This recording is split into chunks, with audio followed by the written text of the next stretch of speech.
Sir अभी gym बहुत सारे लोग करते हैं और अभी जिम में एक नया ट्रेंड आ चुका है एनाबॉलिक स्टेरॉइड्स का। जब से ये फिटनेस इंडस्ट्री और जो इंस्टाग्राम कल्चर आया, बहुत सारे इंस्टाग्राम इन्फ्लुएंसर्स ये सब लेते हैं एनाबॉलिक स्टेरॉइड्स, उसको देख के लोग इंस्पायर हो रहे हैं। तो एनाबॉलिक स्टेरॉइड्स लोग इतना तो जानते हैं कि हार्ट के लिए अच्छा नहीं होता है, बट लोग ये नहीं जानते कि ये 4-5 तरह से डैमेज करता है आपके हार्ट को। सो आपके प्रैक्टिस में क्या आपने कोई ऐसा केस देखा या आपका क्या एक्सपीरियंस है? देखिए, लोग मेरे को हो या ना हो पूछने ज़रूर आते हैं हाँ।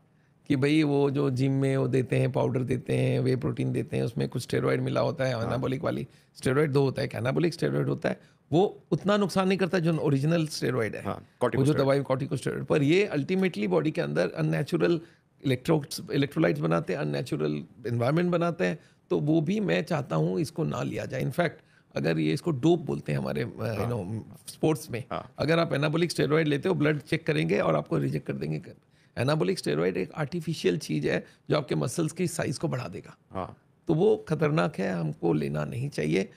बहुत सारे लोग आजकल ये भी हो गया, आप जब ये सुनते रहे ना, जिम में डेथ हो गया, जिम में डेथ हो गया, तो मेरे एक पेशेंट है, उसकी माँ क्या बोलती है कि उसके बेटे को कि जिम में नहीं जा सकता। बोलते क्यों? बोलते वो जो देते हैं ना कुछ खाने पीने, उससे हार्ट अटैक हो जाता है। हाँ। तो वो बोलते जिम में जाते हो इसलिए हार्ट अटैक नहीं, वो खाते हो इसलिए हार्ट अटैक हुआ है, जो कि फैक्ट्स नहीं है, but again they are not good. Right, they are not good. Right. So sir, जैसे मतलब इस चीज़ को और थोड़ा सा क्लैरिफाई करें तो जैसे कोई बॉडी बिल्डर है, लेट्स से कि अगर वो समझो कि उसका लाइफस्टाइल सही नहीं है, उसका हार्ट का जो ब्लॉकेज है वो 30-40% हो गया है, अब वो स्टेरॉइड लेना भी स्टार्ट कर लेता है, तो ये 30-40 बढ़ के एकदम से 60-70 कब हो गई पता ही नहीं चलेगा। और उसमें भी Expedite हो फिर जाएगी। पर्दा फटेगा एक दिन। हाँ। तो जो भी अननेचुरल चीज़ें हैं उसको अवॉइड करना चाहिए। आप बढ़ाओ अपने मसल्स, हाँ। उतना मेहनत करो। हाँ। आप आधा घंटा के संग आप स्टेरॉइड डाल के कर रहे हो, आप 1 घंटा कर लो बिना स्टेरॉइड के।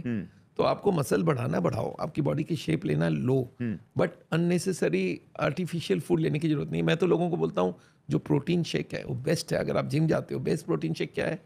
आप 5-6 तरह का दाल मिला लो, हाँ। और उसको एक साथ बना के हर दिन 2 कटोरी दाल लो। एक दाल में एक अमीनो एसिड कम है, एक में एक अमीनो एसिड कम है, एक में एक, अगर सबको मिला लिया तो सारे अमीनो एसिड मिल गए। और दाल में भी अच्छा खासा प्रोटीन होता है, तो दाल लो। सीरियल से आपको मालूम होना चाहिए, चावल में और गेहूं में भी 10% प्रोटीन होता है। तो प्रोटीन नेचुरल सोर्स से आए वो अच्छा है। आपको अलग से केमिकल डाला हुआ प्रोटीन दे रहे हैं आपके मसल्स को आर्टिफिशियली फ्लेयर अप करने के लिए, तो वो अच्छी चीज़ नहीं है। और जिम में जो डेथ होती है वो उस प्रोडक्ट के लिए नहीं होती है, वो अंदर कोलेस्ट्रॉल, ट्राइग्लिसराइड थी, ब्लॉकेज थी, वो फटने की वजह से होता है। Right, right, right. Even steroids जैसे जो ड्रग्स है वो अंदर जैसे जो ब्लड की विस्कोसिटी होती है उसको भी सर बढ़ा देते हैं, जिससे कि क्या है कि क्लॉट फॉर्मेशन बहुत ज़्यादा एक्सपेडाइट हो जाता है। स्टेरॉइड को हम लोग क्या बोलते हैं? It removes this from the disease. हाँ। जो डिस्ट्रेस होता है उसको कम करता है, but when the steroid stops the body flares up like anything, the disease flares up, तो उसको सप्रेस तो कर देता है। जैसे स्टेरॉइड बंद हो आपकी बॉडी में हजारों साइड इफेक्ट आने